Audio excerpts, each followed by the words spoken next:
Hello दोस्तों। GS two paper two का ये 9वां वीडियो है।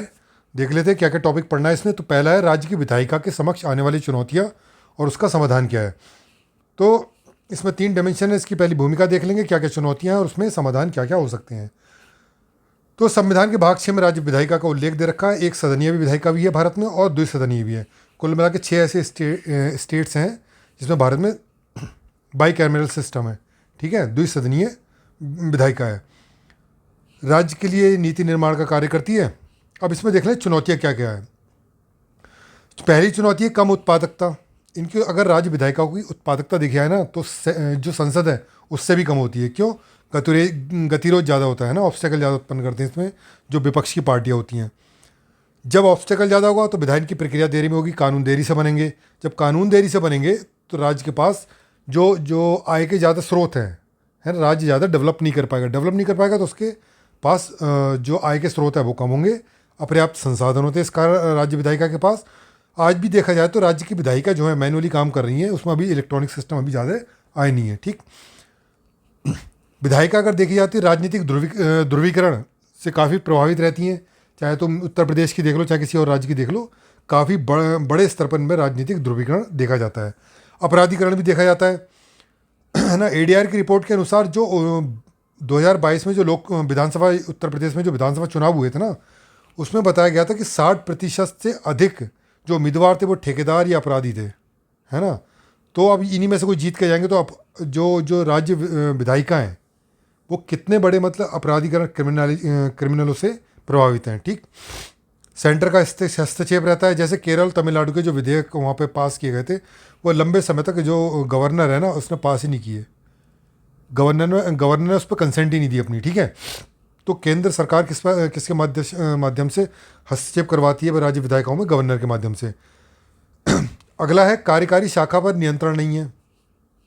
जो सरकार है यानी जो एग्जीक्यूटिव है उन पर जल्दी नियंत्रण नहीं है, खास करके वे राज्य जहाँ पर लेजिस्लेटिव काउंसिल नहीं है, खाली विधानसभा है। विधानसभा जिस राज्यों में है तो वहाँ पे क्या होता है, विधानसभा बहुमत, जो सरकार जिसकी होती है उसका बहुमत होता है। तो वो खाली विधानसभा उस पर किसी प्रकार का कार्य का जो सरकार है उस पर नियंत्रण नहीं रख पाती। एक बार को लेजिस्लेटिव काउंसिल होगी जिस स्टेट में तो भी ज़्यादा उस पर कंट्रोल कर पाती हैं विधायिका कार्यपालिका को, लेकिन सिर्फ विधान परिषद वाली जल्दी कंट्रोल नहीं कर पाती। तो ये सारी समस्याएं हैं इसके साथ। ठीक है, समाधान क्या हो सकते हैं? समाधान इसमें है कि एक तो जो विधानसभा में जो बैठे होते हैं ना सदस्य, इनके लिए जो आचार संहिता है उसका पालन करना अनिवार्य कर दी जाए और व्यवधान डालने वालों के खिलाफ कार्रवाई की जाए। नए नए संसाधन की खोज करनी पड़ेगी, है ना। जैसे यूपी में इन्वेस्टर समिट आया था तो इससे क्या हुआ, इन्वेस्टर समिट से के माध्यम से काफ़ी निवेश उत्तर प्रदेश में आया। विपक्ष को विश्वास में लेकर, है ना, उसका सहयोग लेना चाहिए ताकि जो विधानसभा की कार्रवाई आगे बढ़ सके और कानून बन सके, नीतियाँ बन सके। केंद्र सरकार को जो हस्तक्षेप है पूर्णतः बंद होना चाहिए। इस संदर्भ में सुप्रीम कोर्ट ने कहा भी जो राज्यपाल होते हैं केंद्र सरकार के एजेंट के रूप में काम नहीं करना चाहिए उनको। कई सारी जो आयोग हैं जैसे रिपोर्ट्स है, सरकारी कमीशन हो गया, है ना, पूंजी कमीशन, इन लोगों ने भी कहा है कि जो राज्यपाल का है वो स्टेट का एजेंट नहीं हो सकता। ठीक, आगे सदन के भीतर राजनीतिक ध्रुवीकरण को इसको रोका जाना चाहिए। ठीक है, सहयोगात्मक संघवाद और प्रतिस्पर्धी संघवाद को प्रोत्साहन दिया जाना चाहिए। तो इन चुनौतियों के समाधान से विधानसभाएं, विशेषकर बीमारू राज्य की जो विधानसभाएं हैं, राजनीतिक गतिरोध को समाप्त करके अपने राज्यों को एक समर्थ राज्य में कन्वर्ट कर सकते हैं। ठीक है, तो ये पहला टॉपिक हो गया। दूसरा है विधान परिषद की प्रासंगिकता है या नहीं, इस बारे में देखते हैं। एक डिबेट है कि जो लेजिस्लेटिव काउंसिल हैं क्या उनकी ज़रूरत है या नहीं है, इस बारे में देख लेते हैं। परिचय देख लेते हैं। राज्य का उच्च सदन होता है लेजिस्लेटिव काउंसिल, जिसे राज्य परिषद कहते हैं। आर्टिकल 169 में राज्यों के इनके सृजन और इनके उन्मूलन का प्रावधान दे रखे हैं। वर्तमान में 6 से स्टेट हैं जहाँ पर राज्य परिषद हैं। उत्तर प्रदेश में, बिहार में, आंध्र प्रदेश में, तेलंगाना, महाराष्ट्र और कर्नाटक में। ठीक, उन्मूलन के लिए इनके तर्क क्या दिया था?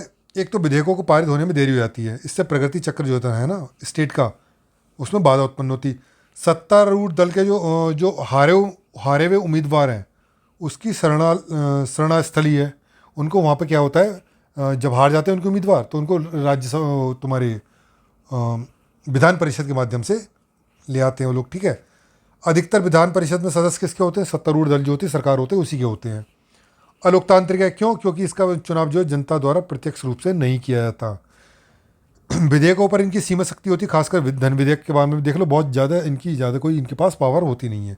अनावश्यक खर्चा बढ़ता है। ऐसा माना जाता है कि एक लेजिस्लेटिव काउंसिल के गठन के लिए कम से कम जो सरकार है, सरकारी खजाने पर 600 से लेकर 700 करोड़ का एक एक्स्ट्रा बर्डन पड़ता है, ठीक है। तो ये एक अनावश्यक खर्च हो जाता है लेजिस्लेटिव काउंसिल के गठन के लिए। फिर देखा जाए तो उत्पादकता कम होती है इसकी ज़्यादा, जैसे राज्यसभा उसमें थोड़ी उत्पादकता ज़्यादा होती है, लेकिन जो लेजिस्लेटिव काउंसिल है ये एक प्रकार से डिस्कशन करने के, चाय नाश्ता करने के एक प्रकार से हाउस बन के रह गए हैं। इनमें ज़्यादा डिस्कशन होता नहीं है, ठीक है। तो ये इसके उन्मूलन करने का तर्क है। अब इसके विपक्ष में देख लेते हैं कि क्या तर्क हो सकते हैं।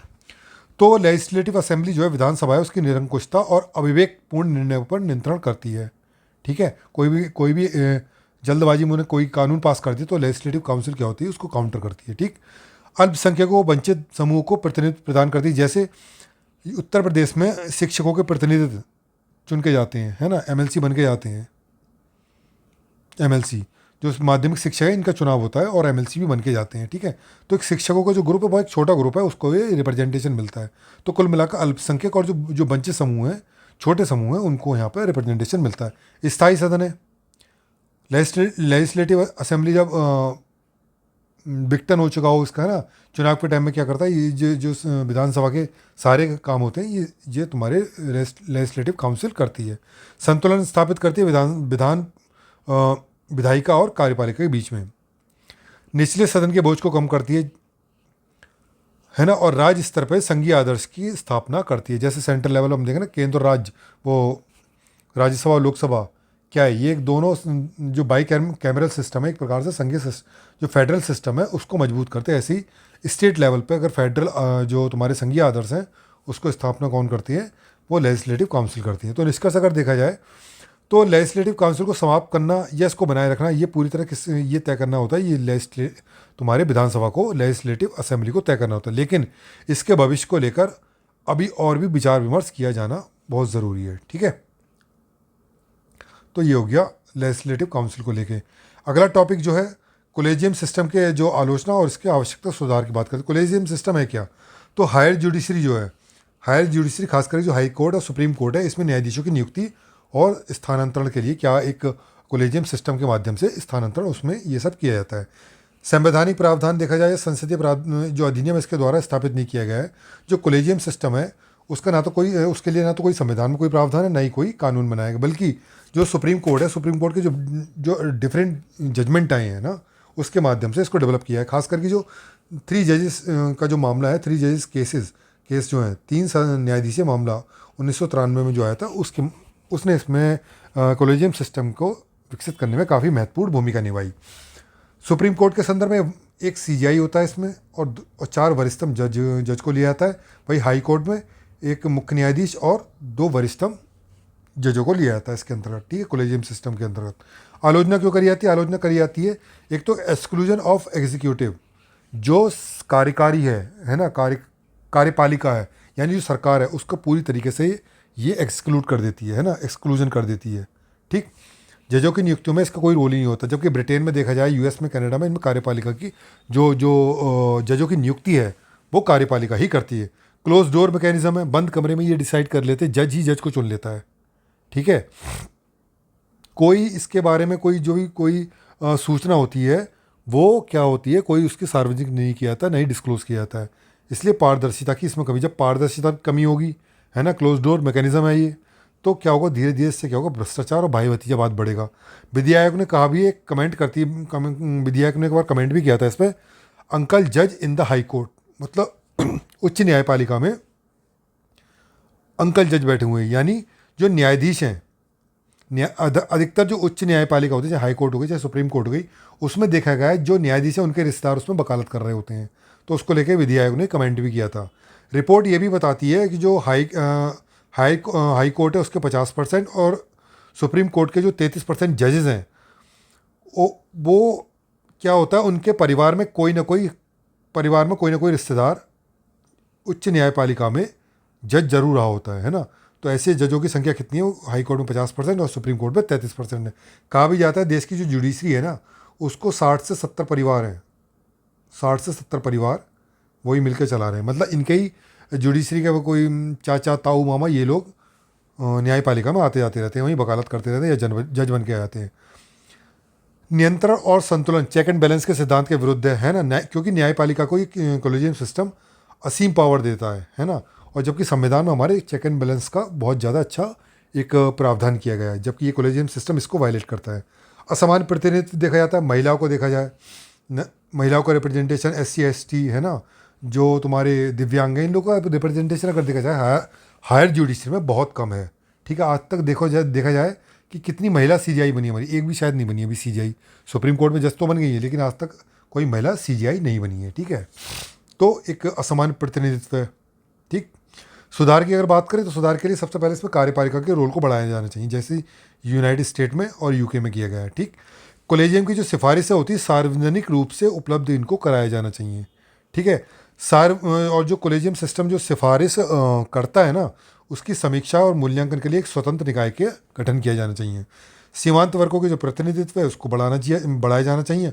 और इसको रिप्लेस किया जाना है, चूँकि ये कॉलेजियम सिस्टम है, संविधान में तो इसका कोई उल्लेख है नहीं, ना ही किसी कानून के माध्यम से बनी, तो इसको रिप्लेस किया जाना चाहिए किसी एक स्थायी आयोग के माध्यम से, जैसे कि NJA का आया था, नेशनल जुडिशियल अपॉइंटमेंट कमीशन। लेकिन हालांकि इसको बेसिक स्ट्रक्चर के अगेंस्ट बताकर सुप्रीम कोर्ट ने डाउन कर दिया था इसको, लेकिन फिर भी एक ऐसा कमीशन आ जाना चाहिए जो कि संविधान के द्वारा बैक्ड हो। ठीक है, निष्कर्ष यही, नियुक्ति और स्थानांतरण की प्रक्रिया पारदर्शी और लोकतांत्रिक और समावेशी होनी चाहिए। तभी जो जुडिशरी है इसमें जो है लोगों की विश्वसनीयता बढ़ेगी, जुडिशरी में विश्वास बढ़ेगा। ठीक है, तो ये हो गया कॉलेजियम सिस्टम के आलोचना और उसमें सुधार की बात करते हैं। ठीक, आगे देख लेते हैं प्रेसिडेंट की शक्तियाँ, उसका मूल्यांकन। क्या भारत का राष्ट्रपति है? स्टैम्प पेपर है ये एक डिबेट है, ये देख लेते हैं। तो सबसे पहले देख लें प्रेसिडेंट, आर्टिकल 52 में दे रखा है प्रेसिडेंट का उल्लेख, भारत का राष्ट्रपति होगा, राज्य का प्रमुख होगा और देश का प्रथम नागरिक होगा। प्रमुख शक्तियों की बात करें, विधायिक शक्तियाँ, आर्टिकल 79 में देखा, सदन का सत्र और सत्रावसान ये प्रेसिडेंट करता है। ज्वाइंट सिटिंग ये बुलाता है, आर्टिकल 108 के माध्यम से अध्यादेश जारी कर सकता है। और वीटो पावर इसके पार विधायिक शक्तियों के रूप में होती हैं। प्रशासनिक शक्तियाँ कौन कौन सी? आर्टिकल 53, इसमें समस्त कार्यपालिका शक्ति जो होती है किसमें? प्रेसिडेंट के अंतर्गत होती है। ठीक है, आर्टिकल 77 क्या आता है? समस्त कार्य जो होते हैं प्रेसिडेंट के नाम से किए जाते हैं। संवैधानिक पदों पर जो पद होते हैं ना, कॉन्स्टिट्यूशनल बॉडी होती है, उनके जो हेड होते हैं उनकी नियुक्ति प्रेसिडेंट करता है, जैसे कैग की है ना, गवर्नर की, मंत्री की, अटॉर्नी जनरल, इन सब की नियुक्ति कौन करता है? प्रेसिडेंट करता है। न्यायिक शक्तियाँ इसमें दे रखी है, क्षमादान की शक्ति आर्टिकल 72 में। सैन्य शक्तियाँ जितने भी हमारे भारतीय सशस्त्र बल हैं उसका क्या होता है? इंडियन आर्म फोर्सेस का क्या होता है? एक सर्वोच्च कमांडर होता है। आपातकालीन शक्तियाँ प्रेसिडेंट के माध्यम से उद्घोषणा की जाती है आपातकाल की। राजनयिक शक्तियाँ इसके बाद अंतर्राष्ट्रीय समझौते होते हैं, उस पर जो भी हस्ताक्षर होते हैं प्रेसिडेंट के माध्यम से होते हैं। और जो डिप्लोमेट्स हैं, दूसरे देशों में डिप्लोमेट्स की जो नियुक्ति की जाती है वो प्रेसिडेंट के माध्यम से की जाती है। तो ये एक प्रकार से इनकी जो प्रमुख शक्तियाँ होती हैं। अब प्रश्न ये आता है कि इनको, अब ये आ जाता है कि यहाँ पे रबर स्टैम्प क्यों कहा जाता है? ये जितनी भी शक्तियाँ हैं, जितनी पावर्स दे रखी हैं, जो प्रेसिडेंट अपनी पावर्स की एक्सरसाइज किसकी बिहाफ पे करता है? मंत्री परिषद की एड एंड एडवाइस, मंत्री जो मिनिस्ट्रियल काउंसिल है, काउंसिल ऑफ मिनिस्टर्स है, वो उसको एडवाइस करेंगे तभी अपनी शक्तियों का प्रयोग करेगा, है ना, जो कि आर्टिकल 74 में दे रखी है। इसी के आधार पर इसको क्या क्या कह दिया जाता है कि प्रेसिडेंट को हमारे एक रबर स्टैम्प कहा जाता है कि वो मंत्री परिषद की सलाह के बगैर कोई काम नहीं कर सकता। लेकिन कुछ प्रावधान ऐसे हैं जो इसको रबर स्टैम्प नहीं बनने देते, जैसे इसके विवेकाधीन शक्तियाँ हैं। कौन क्या काम करती हैं विवेकाधीन शक्तियाँ? जैसे लोकसभा में किसी पार्टी को बहुमत नहीं मिला तो PM कौन नियुक्त किया जाएगा, ये डिसाइड प्रेसिडेंट किया जाता है ना, किसकी PM के रूप में नियुक्ति किया है ना, ये डिसाइड कौन करेगा? ये प्रेसिडेंट करेगा। अगर लोकसभा में अविश्वास प्रस्ताव पारित हो जाता है, अविश्वास प्रस्ताव पारित का मतलब है कि सरकार के अंदर कॉन्फिडेंस नहीं रहा, तो मंत्री परिषद को प्रेसिडेंट हटाता है। ये इसके जो विवेकाधीन शक्ति होती है।